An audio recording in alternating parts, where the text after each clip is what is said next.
We want the hostages back. We want the bodies back.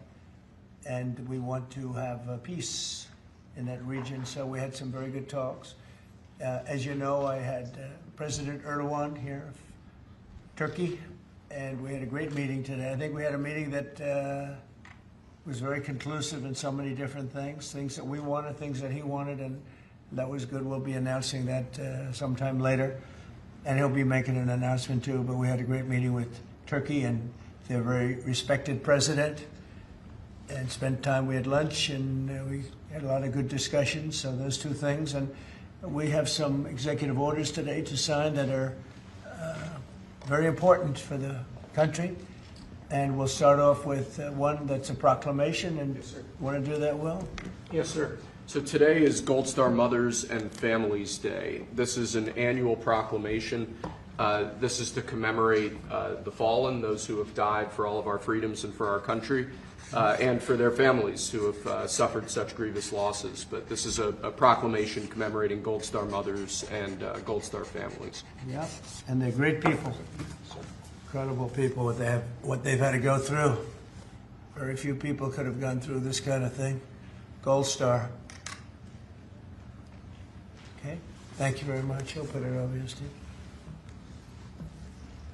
Next, sir, we have an executive order on TikTok. From the first days of your administration, you've charged a team from your administration, led by Vice President Vance, with ensuring that we can preserve TikTok as a platform for the 170 million Americans who use it, while ensuring that their data is properly protected as required by law. With this executive order, you will be effectively bringing into effect the agreement that will save TikTok and ensure that it can operate safely and securely. So this is interesting because I had a very good talk with President Xi. A lot of respect for him. Hopefully he has a lot of respect for me too. And we talked about TikTok and other things, but we talked about TikTok, and he gave us the go-ahead. You know, it's run by American investors and American companies, great ones, great investors, the biggest. You don't get bigger, I don't imagine. And maybe I'll have JD. JD was very much involved and in charge of it. And maybe I'll have you say a few words about the deal. He would report back, and the points of the deal, I think, are great for our country. So, JD, do you want to give it a little talk, please? Yes, sir. Yeah. So thank you, sir, for your leadership and for your help. We really couldn't have done this without the president actually ushering this deal over the finish line. There was some resistance on the Chinese side, but the fundamental thing that we wanted to accomplish is that we wanted to keep TikTok operating, but we also wanted to make sure that we protected Americans' data privacy as required by law, both because it's the right thing to do, but also because it's a legal requirement of the law that was passed last year by Congress. So we think that we were able to do that. Of course, we're going to keep on working at it, but this deal really does mean that Americans can use TikTok, but actually use it with more confidence than they had in the past, because their data is going to be secure and it's not going to be used as a propaganda weapon against our fellow citizens. We're very excited about it. We appreciate the cooperation of everybody involved, and it's a big day. And I think I can say that especially the young people, they really wanted this to happen. They did not want to have TikTok close. And I got, a little used to TikTok. I used it myself during the campaign, and it was very successful because you know how I did with the young voter.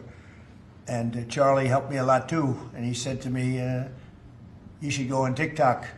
And it actually had, because we got record votes with the young voter, as you know, for the election. So I was a little bit prejudiced in that way toward TikTok. It was very good and very meaningful. But we have American investors taking it over, running it, highly sophisticated, including Larry Ellison. And Oracle, I guess, is going to play a very big role in terms of security, safety, and everything else. So we have very good controls. And literally, I would get a call from friends of mine who were fathers of young people saying, could you do me a favor? Could you get it approved, please? My son is driving me crazy. So we're getting it done, and they have a big audience, and we have great American investors. And here's your final copy. TikTok. Maybe if you want, we could take a couple of questions on TikTok, and then we're going to get onto something completely different. Okay? Yeah. Mr. President, Jeff? Mr. Vice President, you mentioned that China was resistant. Can you describe where China is now? Are they fully on board with this? They're on board. Yeah. I spoke with President Xi. We had a good talk. I told him what we were doing, and he said, go ahead with it. on the algorithm is still being leased coming from China. Are you satisfied that there's no security concerns? For the Yeah, I US that it am. would I really push- am. It would push disruptive. The biggest content? reason is that it's owned by Americans, and very sophisticated Americans, and people that love the country, and very smart Americans too.